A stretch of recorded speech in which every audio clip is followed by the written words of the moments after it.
지난주에는 거룩 주제를 한번 쉬고 모든 성경이 어떻게 유익한가 하는 부분을 말씀을 드렸고, 이제 오늘부터 한 5번 정도 거룩한 사람이라고 하는 주제로 말씀을 살펴보도록 하겠습니다. 오늘은 그 첫 번째 시간으로 제가 카톡으로 구절들을 보내드렸는데 오늘 본문이 좀 많아요.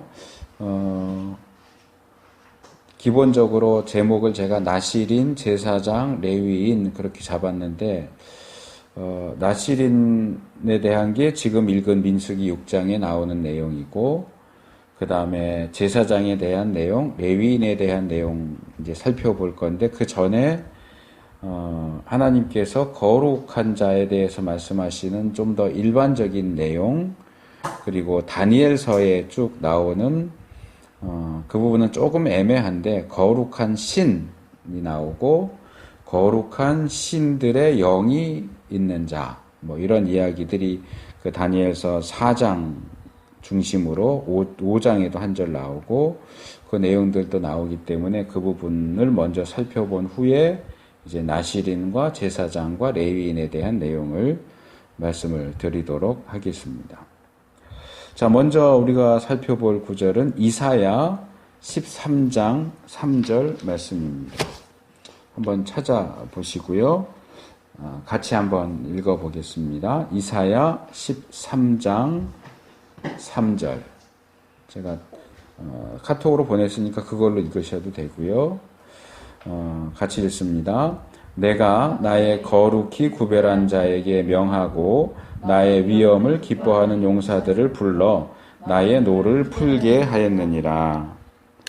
자, 이 이사야 본문은 좀 일반적인 이야기를 하고 있습니다. 여기에 하나님께서 하나님의 일을 하도록 하기 위해서 거룩히 구별한 자에 대한 이야기가 나옵니다. 이 구절을 이제 둘로 나누면 앞에는 나의 거룩히 구별한 자가 나오고 하반절에는 나의 위엄을 기뻐하는 용사들이 나옵니다. 이 둘이 이제 서로 짝을 이룬다고 볼 수 있겠죠. 그리고 이제 마지막 부분에 나오는 나의 노를 풀게 하였느니라 하는 이 말씀을 고려한다면 사실 이 둘은 같은 사람이다. 하나님께서 자신의 노를, 분노를 풀게 하도록 하기 위해서 어떤 사람들을 거룩하게 구별했는데, 그들은 어떤 사람들이냐? 나의 위엄을 기뻐하는 용사들이다. 뭐 뒤집어서 얘기하면 하나님께서 거룩히 구별한 자들이 하나님의 위엄을 기뻐하는 용사들이다, 이렇게 볼 수도 있고, 또 다르게 보면 그들이 하나님의 위엄을 기뻐하는 용사들이기 때문에 하나님께서 그들을 거룩하게 구별하셨다, 뭐 이렇게 보는 것도 가능할 겁니다. 이 사람들에 대해서 하나님이 왜 거룩하다, 이들이 거룩한 사람들이다 라고 하시느냐. 뭐 가장 기본적인 것은 하나님께서 그들을 거룩하게 구별하셨기 때문이다, 이렇게 말할 수 있고요. 조금 전에 말씀드린 것처럼 그러면 왜 하나님은 이들을 거룩하게 구별하셨느냐라고 할 때 이 하반절에 나오는 그들이 나의 위엄을 기뻐하는 자들이기 때문이다. 기뻐하는 용사들이기 때문이다. 또는 또 끝에 나오는 나의 노를 풀어줄 사람이기 때문이다. 뭐 이렇게 볼 수도 있을 것 같습니다. 그래서 일반적인 내용은 뭐 이 정도 선에서 거룩히 구별한 자, 위엄을 기뻐하는 용사들, 하나님의 노를 풀어줄 자들, 뭐 이 정도로 볼 수 있는데 문제가 있습니다. 문제가 뭐냐 하면 이 본문이 들어가 있는 이 이사야 13장 말씀은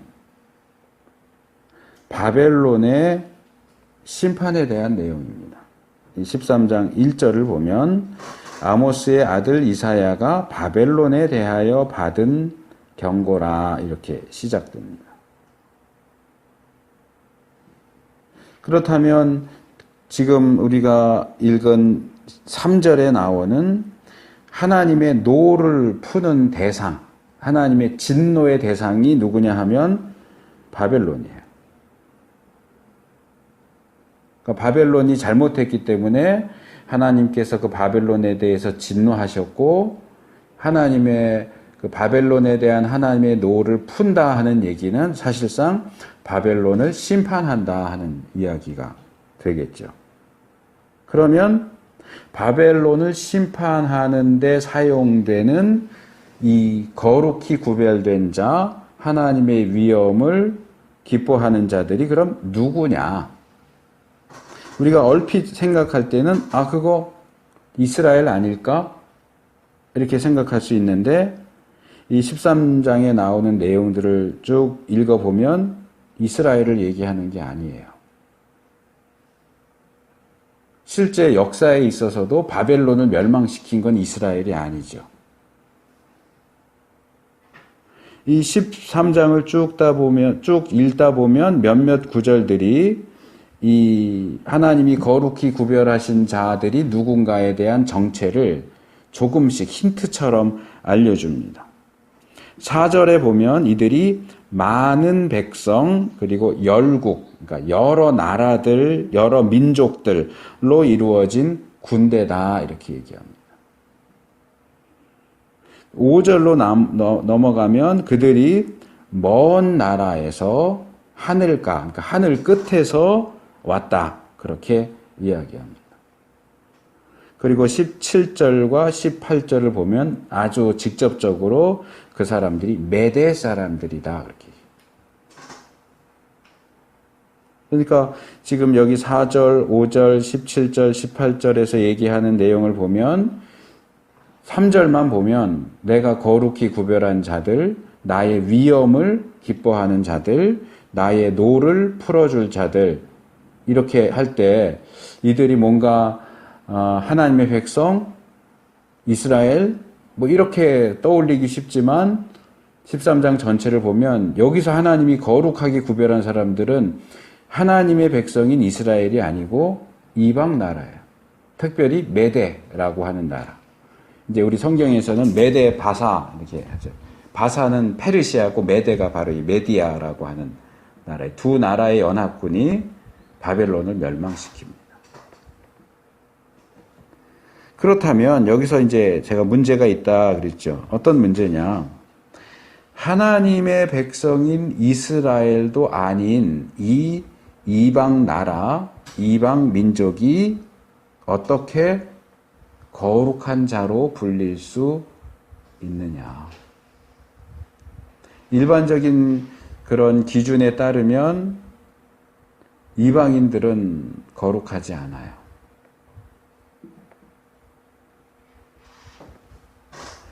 이스라엘 중에서도 대제사장이 가장 거룩하고 그 다음 제사장이 거룩하고 레위 사람이 거룩하고 그 다음 이스라엘 백성이 거룩하고 그 다음에 이스라엘을 넘어서서 이방으로 가면 부정하죠. 거룩하지 않아요. 그런데 이 본문에서 하나님께서는 이방 사람들을 가리켜서 거룩하다고 말씀하세요.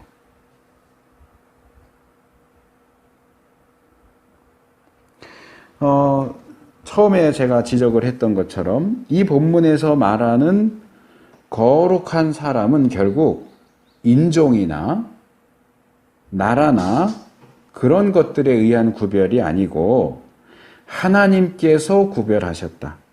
하나님을 위하는 마음을 가진 사람들이다. 그리고 하나님께서 원하시는 것을 이루어 드리는 사람들을 거룩하다고 부르고 있다고 하는 거죠. 어쩌면 제가 볼 때는 지금 이 말씀을 듣는 이스라엘 백성들이 하나님의 진노를 풀어줄 용사들, 하나님의 위엄을 기뻐하는 자들, 거룩한 자들이 자기 자신들이 아니고 유대인, 이스라엘이 아니고 이방 사람, 선지자가 이방 사람들에 대해서 그들이 거룩한 자들이고 그들이 용서하다라고 얘기할 때 어쩌면 충격에 빠졌을지도 모르겠어요. 교회 다니는 우리가 있는데 우리를 사용하시면 되는데 하나님께서 굳이 절에 다니는 사람들을 거룩하다고 얘기하면서 내가 그 사람들을 들어서 내 진노를 풀겠다. 우리가 너무너무 미워하는 예를 들어서 하나님의 교회에 다니는 사람들을 들어서 그들이 거룩하니까 그들을 들어서 쓰겠다. 신천지 사람들을 들어서 쓰겠다. 그럼 우리가 기겁하지 않겠어요? 아니 하나님 우리 교회 다니는 우리가 있는데 왜 이단을 쓰십니까? 왜 다른 종교 사람을 쓰십니까? 그러지 않겠어요? 유대인들 입장에서 하나님 우리가 있는데 왜 메대를 쓰세요? 왜 이방 나라를 쓰세요? 왜 그들을 거룩한 자라고 그러세요? 우리가 거룩하잖아요. 우리를 쓰세요. 이렇게 말하지 않겠어요? 그래서 이 구절을 통해서 우리가 배워야 하는 중요한 원리가 뭐냐 하면 기본적으로는 하나님이 거룩하시고 하나님과 관련된 것들이 거룩하고요. 사람으로 치면 하나님과 관련된 자들이 거룩해요. 그럴 때 이제 제가 기본이라고 말했어요.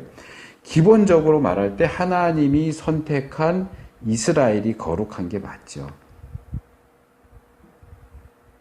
그런데 이 본문은 이스라엘을 거룩한 자라고 부르지 않고 일반적으로 기본적으로 말할 때 이스라엘 외에는 거룩하지 않은데 거룩하지 않은 자들을 거룩하다고 부른다는 거죠.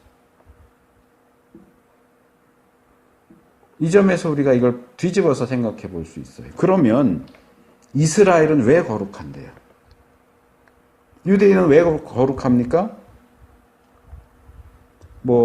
예전에 중국 쪽도 그렇고 우리나라도 그렇고 이제 한 나라에 대해서 반역을 일으키는 사람들이 많이 했던 말이 그런 거잖아요. 왕후 장상에 씨가 따로 있냐? 왕이 되는 사람 씨가 따로 있냐? 나라 세우는 사람이 왕이 되는 거지. 꼭 그 왕자, 그렇게만 왕이 되어야 한다는 법이 어딨냐? 그러잖아요. 거슬러 올라가면 이전에 있던 나라도 그 이전에 있던 나라 무너뜨리고 왕조가 된 거예요. 이성계가 조선을 일으키면서 왕후장상에 씨가 따로 있냐? 이성계가 그 말을 한 건 아닌데 고려를 무너뜨렸어요. 고려는 말하자면 왕씨가 왕이잖아요. 왕건이 처음 지었으니까. 왕씨가 왕인데 조선으로 바뀌면서 이씨가 왕이 됐어요. 왕씨만 왕되라는 법 있냐? 난 내가 나라 세워서 이씨가 왕할 거야. 그럼 왕씨는 처음부터 왕이었느냐? 그 앞에 신라가 있었잖아요. 신라는 주로 김씨잖아요. 석씨. 이런, 하여튼 보통 이제 김씨라고. 그럼 김씨만 왕대라는 법 있냐? 거꾸로 올라가면 또 백제가 있고 고구려가 있고, 고구려는 주로 고씨죠 또. 왕후장성의 씨가 따로 있냐? 그럼 거룩한 백성, 거룩한 나라의 씨가 따로 있느냐? 이스라엘은 왜 거룩하냐? 사실은 처음부터 씨가 거룩한 게 아니고 하나님이 이스라엘을 선택하셨잖아요. 하나님이 이스라엘을 선택하셨고 하나님이 이스라엘을 구별하셨기 때문에 거룩한 거지 이스라엘이 원래부터 거룩한 게 아니란 말이에요. 근데 시간이 흐르니까 이스라엘이 자기들은 원래부터 거룩한 줄 알아요. 원래 씨가 거룩하다고 생각을 해요. 그렇다면 이스라엘이 하나님이 그들을 선택하셨기 때문에 거룩하다면 이방인도 하나님이 선택하면 거룩할 수 있잖아요. 왜 그게 불가능해요? 이스라엘이 처음부터 선민이에요? 하나님이 선택하신 이후로 선민인 거죠. 선택하셨으니까 선택된 민족해서 선민이잖아요. 그럼 하나님이 다른 백성, 다른 민족을 선택하면 그들도 선민 아닌가요? 그들도 거룩한 자들 아닌가요? 여기서 중요한 것은 그 사람 혈통이 어떻게 되느냐, 그 사람이 어느 나라에 속했냐, 인종이 어떠냐, 민족이 어떠냐, 나라가 어떠냐가 중요한 게 아니고 하나님이 선택하셨느냐. 하나님이 선택하셨느냐. 그리고 그가 하나님을 기뻐하는 자녀, 하나님의 뜻을 이루어 드리는 자녀, 그게 중요하지. 우리 조상이 누구냐, 우리가 어느 나라냐, 그게 중요한 게 아니란 말이에요. 거룩에 있어서.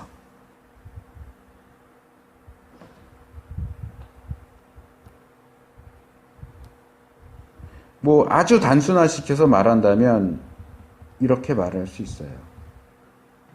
실제로 거룩하지 않다면 거룩하다란 이름은 아무 의미가 없어요.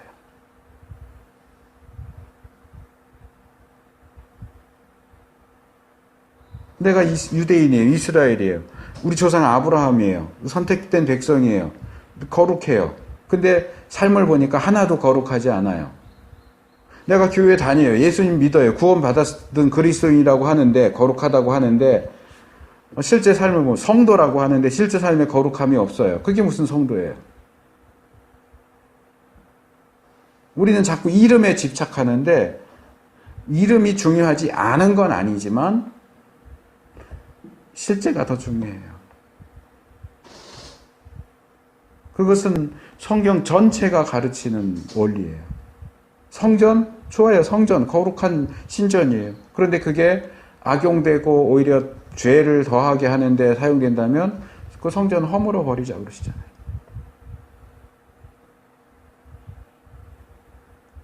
하나님 외에는 절대적인 거룩이 없다고요. 그래서 하나님과 가까이 가서 하나님과 접촉해서 거룩하다라고 하는 이름을 받았을지라도 그 상태를 계속해서 유지하지 않는다면 그 거룩은 결국 이름뿐인 것이 될 수밖에 없고 사실상 더 이상 거룩하다고 말할 수 없는 것이 되어버린다. 그래서 우리가 매일매일의 삶을 살아가면서 순간순간 거룩을 유지하고자 노력해야 되는 거예요. 한번 예수 믿어서 구원받았다, 거룩하다. 그럼 나는 그냥 계속 영원하다. 아니요. 영원히 거룩하다. 아니요.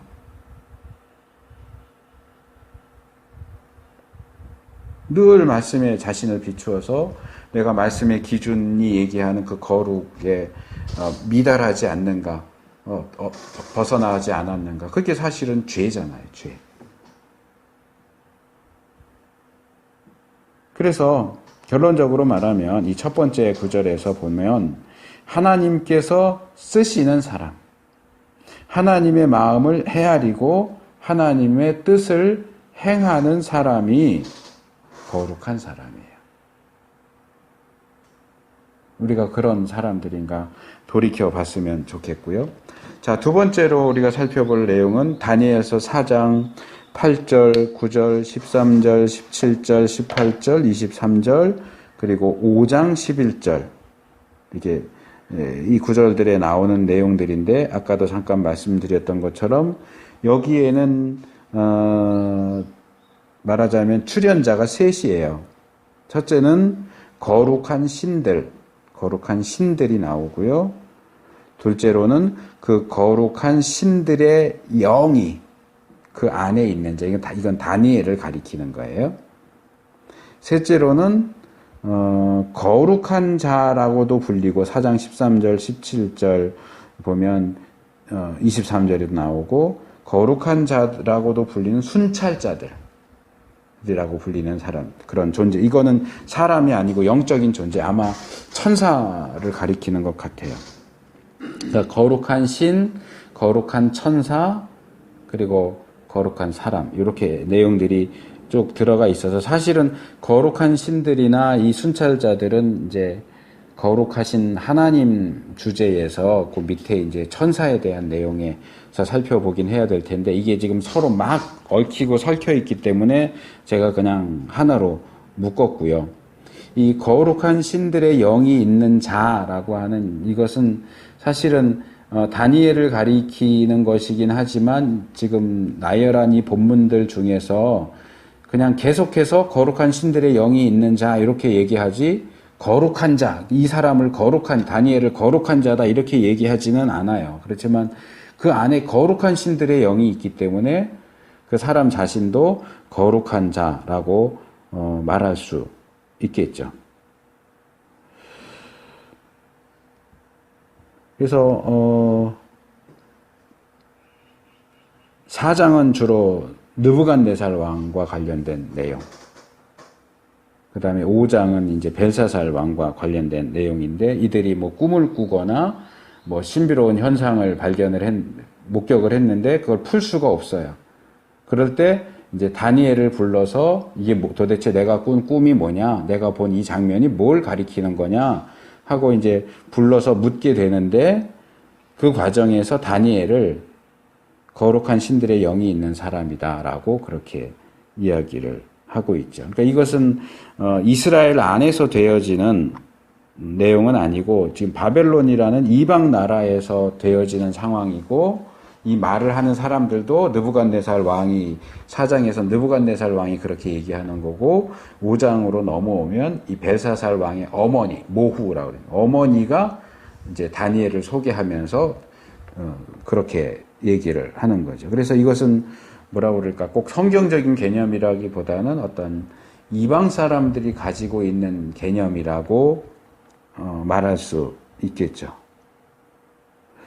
근데 이 부분에서는 그래서 그냥 간단하게 말씀을 드린다면, 이방인들도 신을 부를 때 거룩한 신, 이렇게 이제 신들 그러죠. 이 사람들 다신교니까 신들, 여호와 하나님을 가리키는 건 아니지만 일반적으로 신은 인간보다 거룩한 존재다 하는 그런 개념을 가지고 있는 것을 볼 수 있고요. 그 다음에 이 순찰자, 이게 이제 히브리 표현 단어로 하면 깨어 있는 사람, 자지 않는 사람, 지키는 사람, 뭐 이런 거 이제 마지막에 이제 상징적으로 수호자로서의 천사, 이제 이렇게 가리키는데, 인간을 초월하는 존재죠.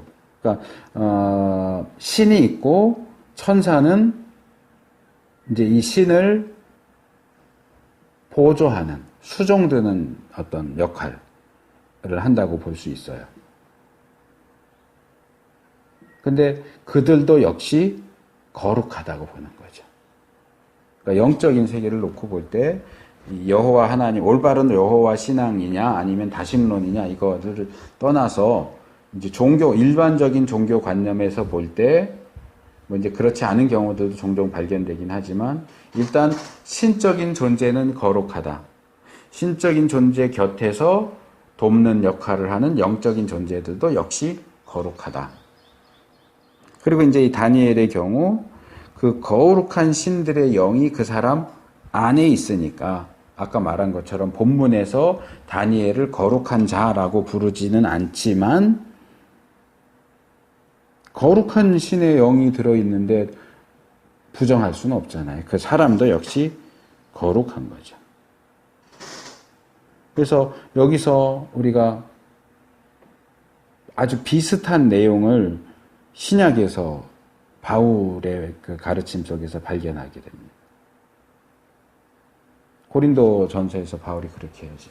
너희는 너희 몸이 하나님의 성령이 거하시는 거룩한 성전인 것을 알지 못하느냐. 왜? 우리 몸이 왜 성전이에요? 왜 거룩해요? 성령님이 우리 안에 거하시기 때문에. 성전이 왜 거룩해요? 하나님이 거기 계시니까 성전이 거룩하듯이, 성령님이 우리 안에 거하시니까 성령님이 거하시는 우리 몸도 거룩한 거. 이게 똑같은 개념이에요. 거룩한 신들의 영이 그 사람 안에 있으면 그 사람도 거룩한 사람이죠. 근데 이 부분에서도 역시 조금 전에 말씀드린 것처럼 어떤 이름과 명목과 실제의 간격 내지는 차이가 있죠. 그래서 바울이 그 얘기를 계속 하는 거예요. 너희 안에 성령님이 거룩한 영이 계시기 때문에 너희 몸이 거룩한데 왜 그 거룩한 몸을 자꾸 더럽히느냐. 이건 우리가 거룩한 장소할 때 성전 부분에서 제가 다뤘던 얘기예요. 그래서 성전을 더럽히는 자는 하나님께서 그 성전을 더럽히는 자를 멸하시리라. 근데 여기 성전을 더럽힌다라는 단어와 헬라어 단어와 멸하시리라는 단어가 같은 단어라고 그랬잖아요. 성전을 더럽히는 자를 하나님이 더럽히실 것이다. 성전을 멸하는 자를 하나님이 멸하실 것이다. 아예 안 믿는 사람 같으면 그 안에 성령님이 거하시지 않으니까 그 몸이 성전이라고 부를 수가 없어요. 이 얘기는 예수 믿는다고 하는 사람들에 대한 얘기예요. 안 믿는 사람들의 몸은 성전이 아니라고요. 그러니까 그들은 성전을 더럽히고 싶어도 더럽힐 수가 없어요. 뭐 이제 예배당이나 뭐 실제로 뭐 이렇게 그런 데 가서 뭐 사탄 숭배하는 자들이 밤중에 한밤중에 뭐 성당 같은 데 침입해 갖고 뭐 그렇게 하는 거 뭐 그 카톨릭에서는 그 성찬식에 쓰는 그 성체 그래서 실제로 예수님 몸이라고 하니까 그거 훔쳐다가 뭐 거기다 침 뱉고 뭐 오줌 싸고 뭐 이렇게 더럽히는 일을 하는 경우들이 종종 있다고는 하지만 그건 이제 안 믿는 사람들이 그렇게 하는 거고, 믿는 사람들이 성전된 자기 몸을 더럽히는 것과 같은 방식의 일은 안 믿는 사람은 할 수가 없어요. 근데 바울이 그 이야기를 하는 것은 실제로 그런 가능성이 있기도 하고 실제 상황 속에서 그런 일들이 행해지고 있기도 하기 때문이고, 그래서 그 얘기를 하는 거예요. 그건 우리 자신을 봐도 알 수 있잖아요. 이미 나는 예수님을 믿음으로써 성령님이 내 안에 계심으로써 내 몸은 성전이에요. 근데 내가 내 몸을 거룩한 데만 데리고 가요? 거룩한 소리만 듣게 해요? 거룩한 것만 보게 해요? 거룩한 말만 하게 해요? 안 그렇잖아요. 그러면 그건 다 성전을 더럽히는 거예요.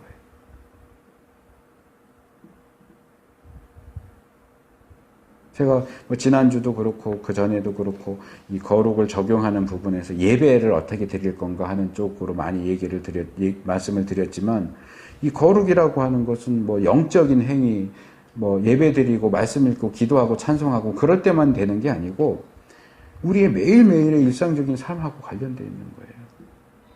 내가 뭘 먹느냐, 무슨 생각을 하느냐, 무슨 말을 하느냐, 무슨 행동을 하느냐, 어디를 가느냐, 뭘 보느냐, 뭘 듣느냐, 그게 다 거룩하고 관련되어 있는 거예요. 물론 우리가 눈을 뜨고 있으니까 눈에 들어오는 걸 어쩌겠어요. 그래도 어느 정도 컨트롤을 할 수 있어야 된다는. 보이는 거 어떻게, 들리는 걸 어떻게 이렇게 할 게 아니고, 들으면 안 되는 것이 소리가 들리면 안 들으려고 해야죠. 보면 안 되는 게 내 시야에 들어오면 안 보려고 해야지. 그거를 멀쩡히 보고 들으면서 보이는 걸 어떻게, 들리는 걸 어떻게, 이거는 거룩을 위해서 전혀 노력을 하지 않는 거예요.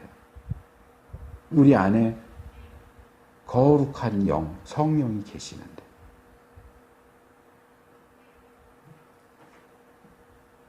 그 성령님을 슬프시게 하고, 그 성령님을 괴로우시게 하고, 그 성령님을 무시하고,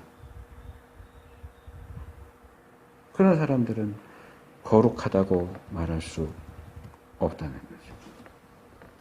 자, 이제 세 번째로 민수기, 우리가 본문을 조금 5절부터 8절을 읽었지만 사실 거룩이라는 단어가 들어가는 구절은 두 개예요. 5절하고 8절만 나오죠. 이게 이제 나실인에 대해서 다룹니다. 나실인.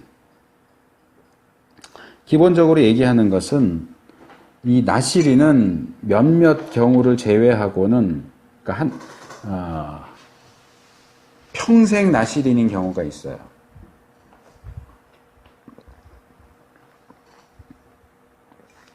그리고 보통 나실인이라고 할 때는 기간을 정해가지고 내가 뭐 일주일 동안 또는 한 달 동안 나 자신을 하나님 앞에 거룩하게 드리겠습니다.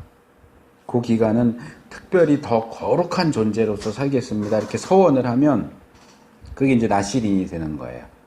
그게 뭐 어떤 중요한 일을 이루기 위해서 뭐 조건을 걸고 하는 것이든, 뭐 조건 없이 그냥 내가 한번 그렇게 하겠다고 이렇게 하는 것이든, 그렇게 자신을 하나님 앞에 거룩하게 구별되어서 드릴 때 이제 나실인이 되는 거고, 그렇게 자신을 서원해서 나실인으로 드릴 때 어떻게 해야 되는가가 이제 이 민수기 6장이 다루고 있는 내용인데, 특별한 경우에 본인이 원한 게 아닌데 하나님이 너는 내가 선택했어 하는 그런 경우들이 있죠.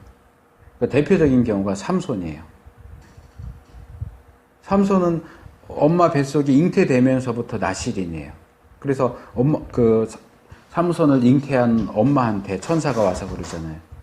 너 포도나무에서 난 거 아무것도 먹지 말고 술 마시지 말고 뭐 이런 얘기하는 이유가 태중에 있는 아이가 나실인이기 때문에 엄마는 나실인이 아닌데도 엄마가 먹으면 포도에서 나온 걸 먹으면 그게 아이한테 가잖아요. 그러니까 아이가 태아가 나실인이기 때문에 엄마까지도 그렇게 조심하도록 그렇게 명령을 하죠. 그래서 삼손이라든가 또는 사무엘 또는 신약의 요한, 세례 요한 이런 경우가 이제 태에서부터 나실. 이건 내가 나실인 할게요 그런 게 아니고 하나님께서 너는 나실인이야 하고 지정해 주셨고 이 사람들은 기간이 없어요. 그냥 날 때부터 죽을 때까지 나실인이에요. 이건 좀 사실은 특별한 케이스인데 이제 여기 민수기 6장에서 말하는 것은 일반적인 케이스예요. 자, 5절 그 서원을 하고 구별하는 모든 날 동안 그리고 자기 몸을 구별하여 여호와께 드리는 날이 차기까지 그는 거룩하다. 그러니까 그 정하는 것도 내가 정해요. 일주일이요, 저는 2주일이요, 저는 한 달이요, 또는 1년이요 이렇게 자기가 정해서 하나님 앞에 자기를 드리면 자기가 정한 그 기간 동안은 하나님께 거룩한 자예요.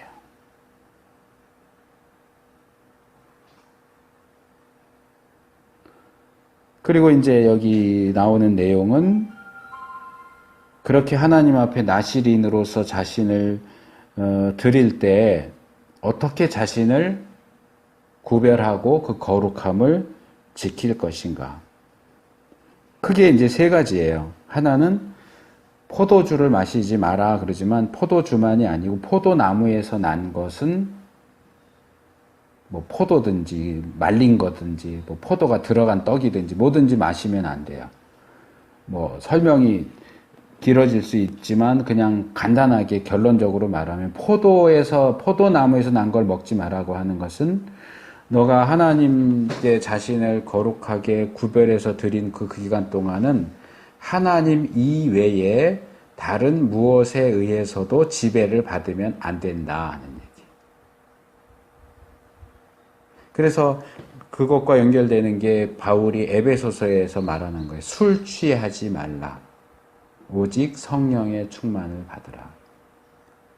술에 취한다는 것은 술의 지배를 받는 거예요. 그리스도인은 술의 지배를 받으면 안 돼요. 술의 지배가 아니고 성령님의 지배를 받아야 돼요. 그래서 술 취하는 것과 성령 충만이 서로 대조되는 개념으로 나와요. 나실인의 경우는 포도나무에서 나는 것과 하나님께 자신을 드리는 것이 대조되어 나오는 거예요. 내가 하나님께 나를 드렸으면 나는 하나님의 지배 아래 있는데 포도를 먹는다는 것은 결국 포도술로 대표되는 무언가 다른 것의 지배를 받는다는 의미이기 때문에 술만이 아니라 뭐가 됐든 포도나무에서 나온 건 먹지 마라. 둘째, 시체를 만지면 안 된다. 이 시체는 가장 대표적인 부정한 것이기 때문에 거룩해야 하는 사람이 부정한 것을 만지면 거룩이 깨지죠. 그 나실인의 규례 서원이 깨져버려요. 그러면 서원 깨트린 것 때문에 다시 이렇게 날을 잡아가지고 의식을 치러야 되고 그리고 다시 새롭게 서원해서 다시 첫날 하루부터 다시 시작해야 돼요. 시체 만지면 안 돼요. 그리고 이제 오늘 읽은 5절에는 머리털을 자르지 말라는 거예요. 이발하면 안 돼요. 물론 요건 이제 기본적으로 남자에 대한 얘기죠. 머리에 삭도를 대지 말. 모든 날 동안은 삭도를 도무지 그 머리에 대지 말 것이죠. 그러니까 이제 삼손에 대한 이야기 나올 때 머리 자르는 얘기가 나오는 게 그거죠. 삼손도 나실이니까. 그러니까 삼손은 평생 나실인이니까 그 나이 먹도록 한 번도 머리를 잘라본 적이 없으니까 머리가 얼마나 길었겠어요. 남자보다 훨씬, 여자들보다도 훨씬 길었을 거 아니에요. 왜 머리카락을 자르지 말라고 하느냐.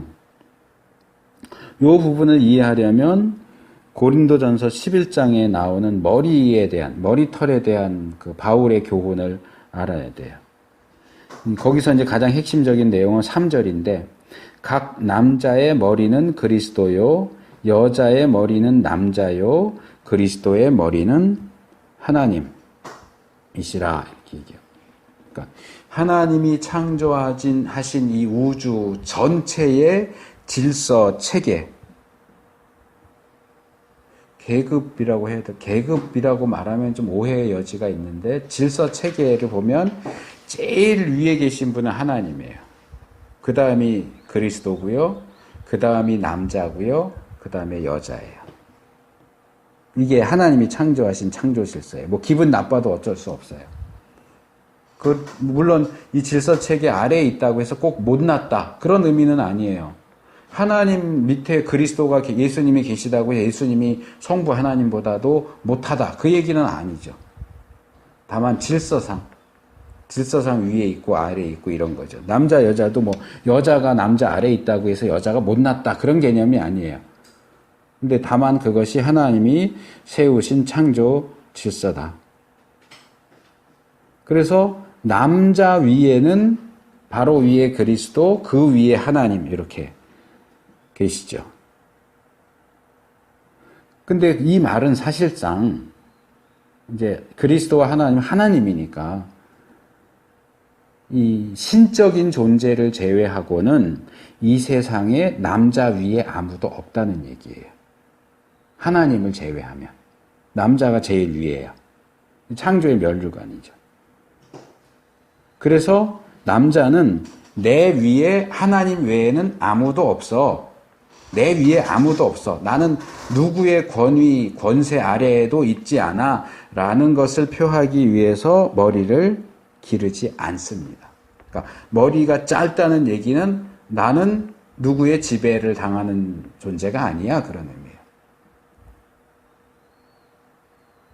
대신 여자는 머리를 기르라고 얘기하죠. 왜요? 여자 위에는 남자가 있으니까.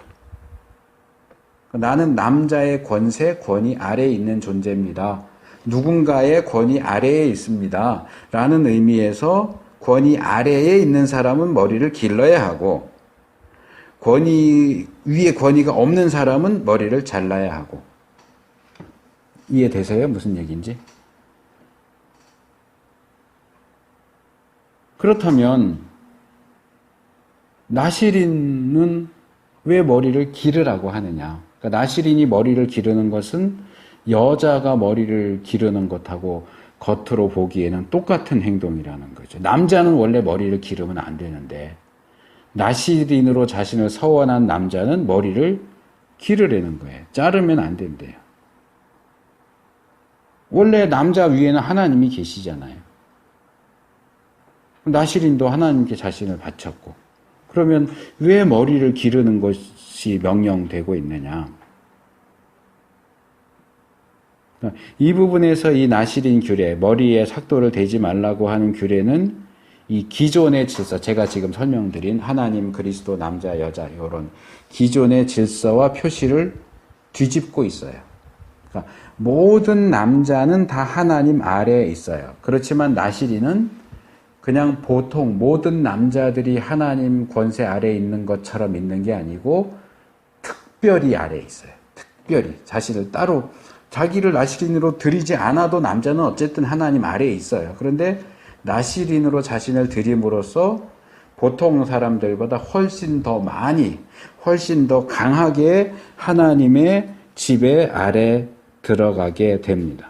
그러니까 보통의 방식이 아니고 특별한 방식으로 하나님 지배 아래에 있기 때문에 나는 남자지만 특별하게 하나님의 권세 아래에 있습니다라는 것을 강조해 보이기 위해서 머리를 기르는 거예요.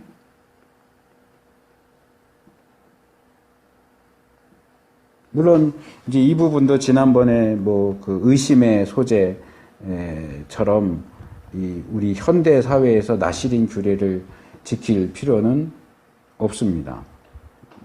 지금 우리에게는 이 부분이 해당이 되지 않아요. 그런데 제가 율법을 얘기하면서 연속성, 불연속성 얘기했잖아요. 불연속적으로 우리가 지금 제사를 드리지 않는 것처럼 지금 나시린의 규례를 행하지는 않아요. 그러나 연속적인 부분이 있죠. 뭐예요?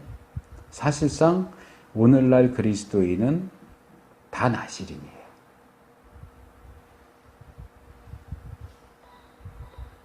그래서 포도 먹으면 안 되고, 시체 만지면 안 되고, 머리 길러야 되고, 그 얘기가 아니에요. 그건 다 불연속적인 부분이에요. 연속적인 부분은 뭐예요? 우리 믿는 사람들은, 이제 여기엔 남자고 여자고 구별 없이 믿는 사람들은 다 특별하게 하나님의 권위 아래 있는 사람들이다.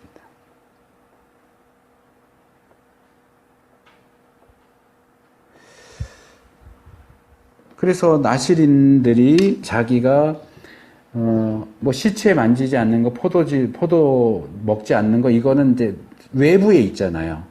내 몸 바깥에 있잖아요. 포도가 거기 있고 시체가 거기 있죠. 근데 이 머리는 내 몸에 있어요. 표가. 내가 하나님의 권세 아래 있다는 표가 내 머리에 있죠. 내 몸에 있잖아요. 마치 아브라함의 자손들이 할례를 행함으로써 하나님의 언약의 백성이라는 표를 자기 몸에 새기고 다니는 것처럼 나실인도 자기 몸에 내가 특별히 하나님의 권위 아래에 있는 존재다라는 것을 자기 몸에 가지고 있죠.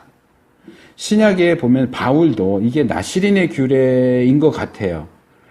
그 사도행전 18장 18절에 보면 바울이 선교 여행을 하는 도중에 겐그레아라고 하는 곳에 도시에 도착했을 때 서원이 끝났기 때문에 머리를 깎았다 하는 얘기가 나와요. 머리를 깎는 서원은 나실인 규례거든요.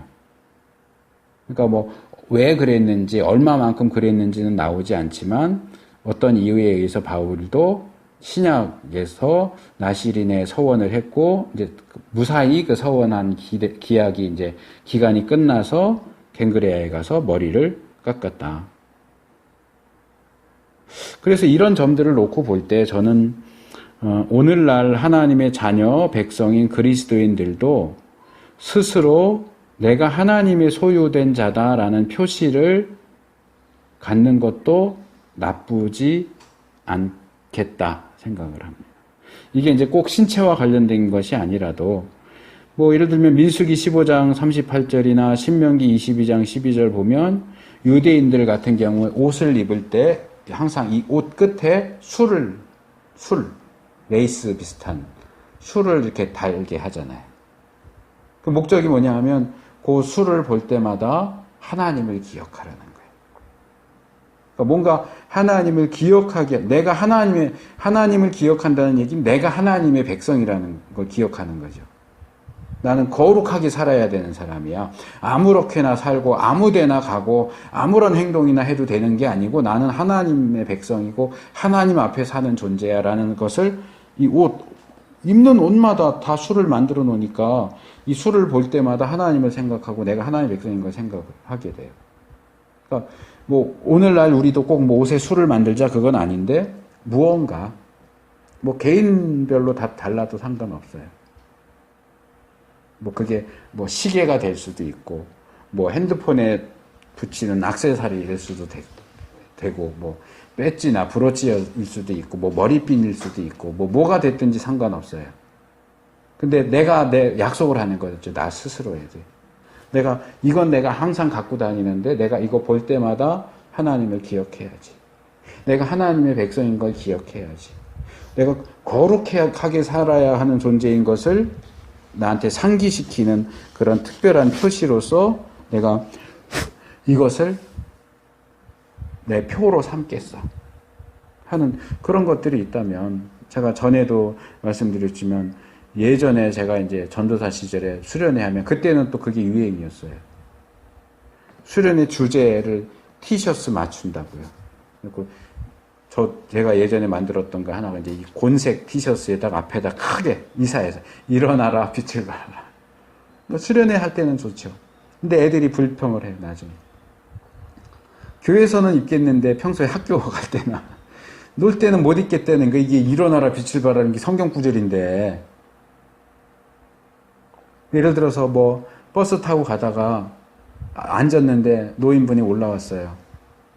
근데 양보하기는 싫고 조는 척 하고 싶은데 여기 일어나라 빛을 발하라가 있는 거야. 그럼 저기 교회 다니는 놈이 저기 어른한테 자리대 양보 안 하고 조는 척한다. 이게 불편한 거예요. 그러니까 전도사님 그 글씨 좀 조그맣게 할 수 없어요? 크게 말고 이렇게 들여다봐야 볼 수 있을 정도. 그러니까 그 이후로 그 전에는 글씨를 다 크게 새겼는데 그 이후로는 대부분 조그맣게 새기고 요즘에는 그냥 아무것도 안 새기고 이제 한 종류의 똑같은 색깔의 똑같은 옷을 그냥 유니폼처럼 사갖고 입더라고요. 그거는 뭐 수련회인지 뭔지 알 수 없어. 평소에도 아무렇게나 입고 다닐 수 있는 건데 그게 장단점이 있는 거죠. 제가 학교 다닐 때 학교 후배 전도사 중에 한 명이 등치도 이만한 사람인데 옷에다가 이 등판에다가 예수천국 불신지옥 이렇게 새겨갖고 다니는 친구가 있었어요. 자, 우리가 입는 옷 등 뒤에다가 예수천국 불신지옥 이렇게 십자가 이렇게 그려놓고 그런 옷 입고 다니면 죄 짓기가 쉽겠어요? 그 옷 입고 사기치고 도둑질하고 사람 막 패고 다니고 그러기가 쉽겠어요? 그러니까 그런 효과죠. 근데 우리가 그걸 그렇게 막 드러내놓고 안 할지라도 뭔가 표식이 되는, 뭐 여자들 같은 경우 뭐 팔찌도 좋고 반지도 좋고 목걸이도 좋고 뭐가 됐든 이제 항상 내가 이렇게 내 몸에 가지고 다니는 것을 표시 삼아서 하나님을 기억하고 내가 하나님의 자녀인 것을 기억하고 난 거룩하게 살아야 돼. 그것을 상기시켜주는 뭔가가 갖고 일을 한다면 그것도 이걸 율법적으로 하자는 게 아니고 자기가 약속하고 다짐하고 그렇게 하면 나쁘지 않겠다라는 생각을 합니다. 자, 그 다음에 레위기 21장 6절, 7절, 8절, 15절, 23절 그리고 민수기 35장 25절, 역대상 23장 13절 여기가 이제 제사장, 거룩한 사람으로서의 제사장에 대한 이야기입니다. 여기서 이제 제사장들 그리고 대제사장에 대해서 언급하면서 이 사람들이 거룩한 사람들이다 이야기를 합니다. 뭐 사실 제사장에 대한 구절은 훨씬 더 많아요. 근데 이제 거룩이라는 구절들이 이제 함께 나오는 것들을 우리가 구분했기 때문에 요 구절들이 이제 나오는 거고요. 그래서 여기 지금 우리가 본문으로 삼은 이 구절들에 의하면 우리가 그러니까 제사장들이 왜 거룩한 자인지에 대한 설명이 4가지 정도 나옵니다. 그러니까 4가지만 있는 건 아니에요. 이 구절들의 제안에서 볼 때 제사장들이 거룩하다라고 말하는 이유를 4가지 정도로 정리할 수 있다고 하는 거죠. 첫째, 그들이 여호와께 식물을 드리는 자들이기 때문에 그래요. 여기 식물은 동물 식물 할 때 그게 아니고 음식물이요. 음식. 그 첫 번째 구절은 레위기 21장 6절. 그들은 여호와의 화제에 곧 그 하나님의 식물을 드리는 자인즉 거룩할 것이니라. 그러니까 하나님 가까이서 하나님께 음식 이렇게 서빙이죠, 말하자면. 서빙. 하나님 곁에서 하나님 음식 드실 음식 이렇게 서빙하는 사람들이기 때문에 거룩하신 하나님께 거룩한 제물을 드리는 사람들도 역시 거룩하다. 둘째, 그들과 관련해서 하나님께서는 그 제사장들을 거룩하게 하시는 분이기 때문에 그렇습니다. 여기 레위기 21장 8절에도 너는 그를 거룩하게 하라. 그는 내 하나님의 식물을 드림이니라. 너는 그를 거룩히 여기라. 나 여호와는 너희를 나 여호와 너희를 거룩하게 하는 자는 거룩함이니라. 제사장들과 이스라엘을 거룩하게 하시는 분이다. 그러니까 이게 옷의 술하고 같은 거예요. 한 개인이 자기 옷에 이렇게 부착되어 있는 술을 보면서 하나님을 생각하고 거룩하신 하나님을 생각하는 것처럼 보통의 이스라엘 백성들은 제사장을 봄으로써 하나님은 우리를 거룩하게 하시는 분이라 하는 걸 떠올리는 거예요. 제사장이 술 같은 역할을 하는 거죠.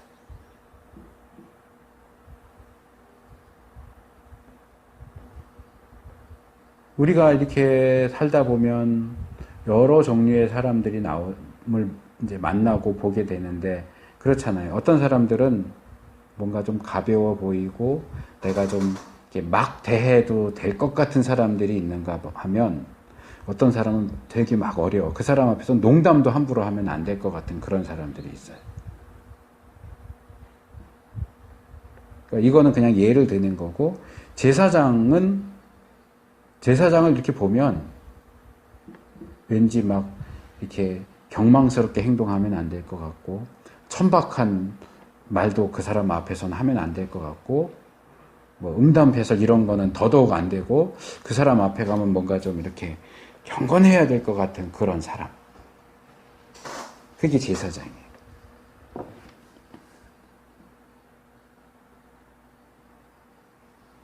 그래서 이스라엘 백성은 제사장을 볼 때마다 이 제사장 뒤에 계시는 하나님을 연상할 수밖에 없는 거예요. 그러니까 그런 존재가 제사장인데 뭐 예를 들어서 제사장이 막 술 이만큼 먹고 취해가지고 막 헛소리나 하고 막 이러면 그 사람을 통해서 어떻게 하나님을 볼 수 있겠어요? 거룩하신 하나님을. 그러니까 제사장도 거룩하신 하나님을 대면하게 해주기 위해서는 자기도 거룩해야 되는 거죠. 셋째로 대제사장은 거룩한 기름 부음을 받았기 때문에 거룩합니다. 민수기 35장 25절에 보니까 그는 거룩한 기름 부음을 받은 대제사장이 죽기까지 거기 이제 도피성에 대한 얘기에서 대제사장을 얘기하면서 대제사장은 거룩한 기름 부음을 받은 사람이다 이렇게 얘기를 하죠. 이제 이 거룩한 기름 부음 받는 것은 다음 주에 아마 다음 주나 그 다음 주에 다루게 될 것 같고요. 그래서 이 거룩한 기름 부음은 사실 그 거룩한 물건 할 때 관유 얘기하면서도 또 얘기를 했어요. 그게 처음 성막 지을 때 성막 기구들 성별하고 제사장 세울 때 제사장에게 발라서 이렇게 거룩하게 하잖아요. 이 거룩한 기름, 관유를 이렇게 발랐기 때문에 그 사람들은 제사장은 거룩하다. 그러니까 하나님께서 그들을 거룩하게 구별하시기 때문에 거룩하다. 넷째로 그들은 여호와 앞에 분향하고 섬기고 하나님을 대신해서 백성을 축복하는 일을 하기 때문에 거룩합니다. 역대상 23장 13절 영원토록 지극히 거룩한 자가 되어 여호와께 분향하며 섬기며 영원토록 그 이름을 받들어 축복하게 되었으며 이제 이 본문 자체는 거룩한 자가 되어서 이런 일들을 하게 되었다 이런 얘기지만 이거 뒤집어서 볼 수 있죠. 이러한 일들을 하기 위해서는 거룩해야 되는 거예요. 거룩하지 않으면 이런 일들을 할 수가 없어요. 거룩하지 않은 사람이 어떻게 하나님 앞에 분향하고 하나님 가까이 가서 떡을 드리고 뭐 피를 뿌리고 그런 일을 할 수 있겠어요. 거룩하지 않은 제사장이 어떻게 하나님의 이름을 받들어서 축복할 수가 있겠어요. 백성들을.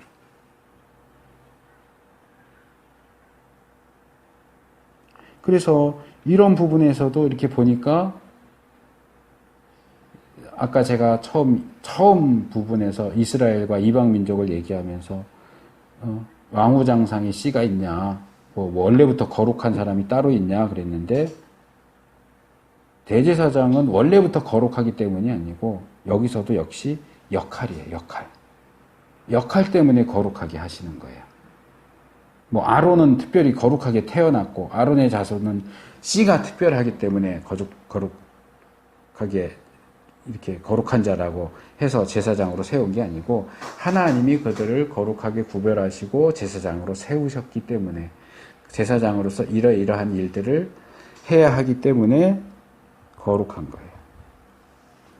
자, 마지막으로 역대하 23장 6절, 30장 8절, 27절, 35장 3절. 여기 이제 제사장들에 대한 얘기도 나오지만 여기는 이제 레위 사람들에 대한 얘기도 이제 같이 나옵니다.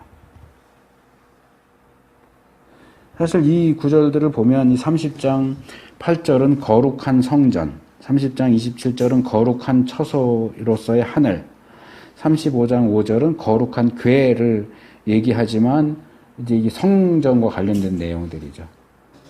그러니까 제사장들이 거기서 섬기고 그 다음에 레위 사람들은 거기서 제사장들을 보조하면서 일을 한다라고 하는 그런 내용들이 나옵니다. 이것들이 다 섞여 있기 때문에 성전을 따로 다루고 제사장을 따로 다루고 레위인을 따로 다루고 이러기가 어려워서 이제 하나로 묶은 거예요. 자, 제사장들이 레위 가문 출신이죠. 제사장은 레위 가문이죠.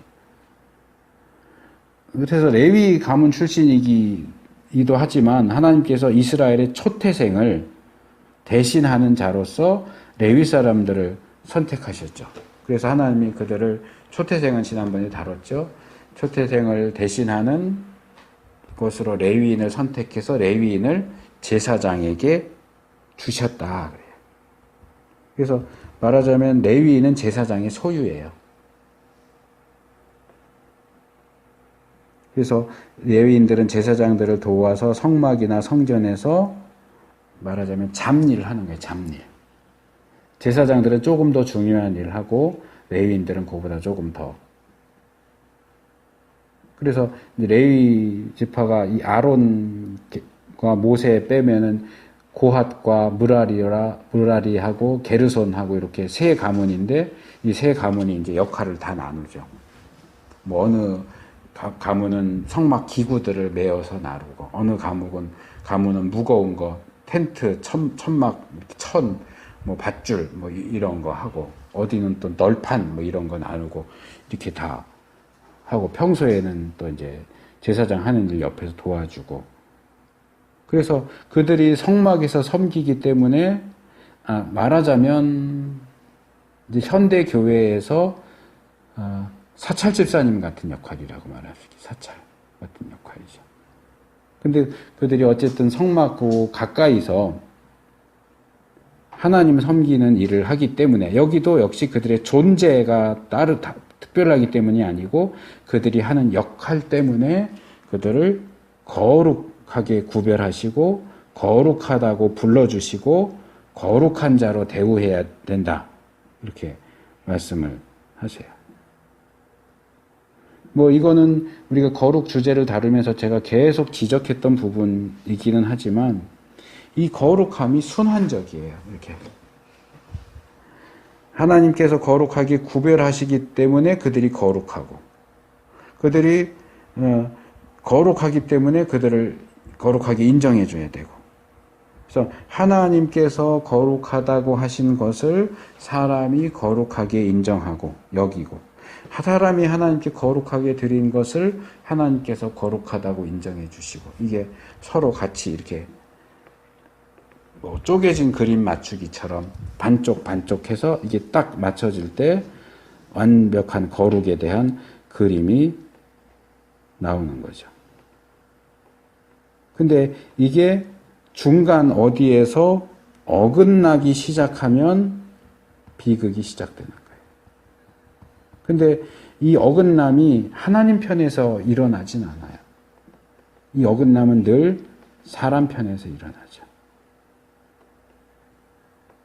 그래서 우리가 이 거룩하신 하나님 앞에서 이 거룩을 놓치지 않기 위해서 항상 정신을 차려야 돼요.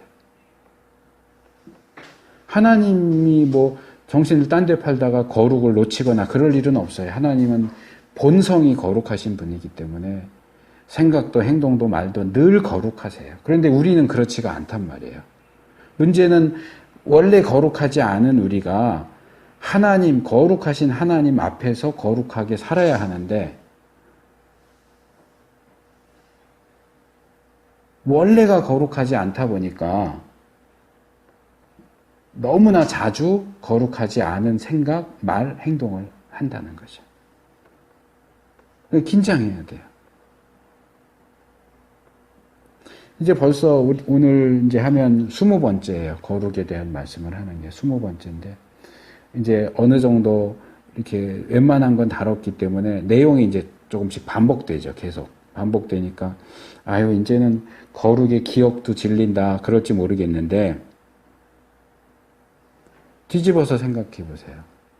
왜 하나님께서 이렇게 질릴 정도로 거룩을 자꾸 얘기하실까요?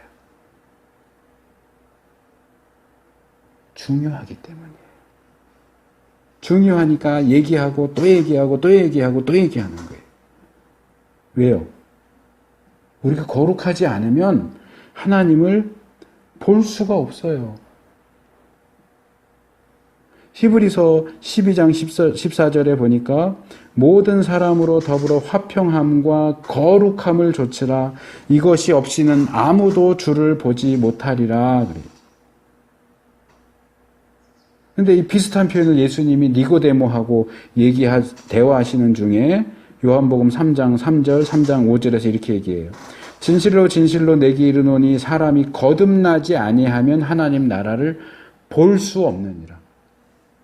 이게 3장 3절이고 3장 5절에 가면 진실로 진실로 내게 이르노니 사람이 물과 성령으로 나지 아니하면 하나님 나라에 들어갈 수 없느니라. 그러니까 볼 수 없느니라 하고 들어갈 수 없느니라가 같은 거예요.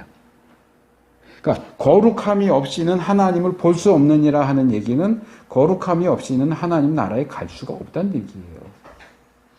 예수 믿으면 가지. 아니 예수 믿어도 거룩해야 돼요.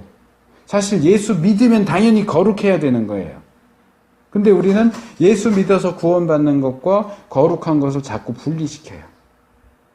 예수 믿었으니까 좀 덜 거룩해도 예수 믿었으니까 구원받겠지. 아니요. 예수 믿었으면 거룩해야 돼요.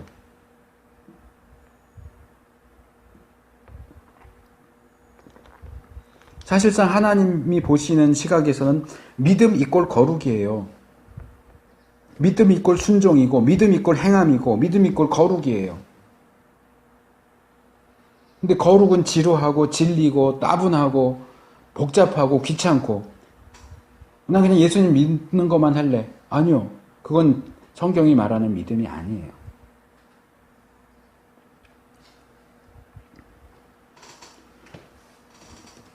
그래서 거룩함이 없는 자가 하나님을 볼 수 없다라는 것은 결국 거룩함이 없는 자는 구원받을 수 없다는 얘기예요.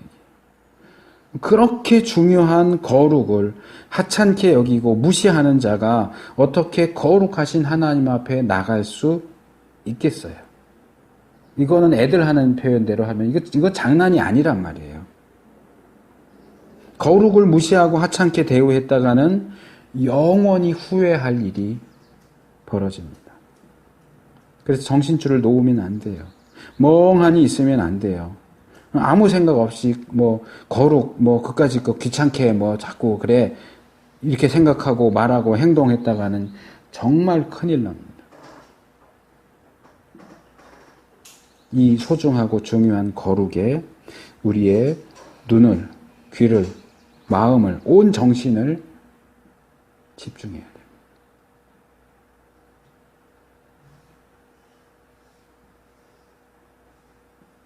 그래서 하나님 앞에서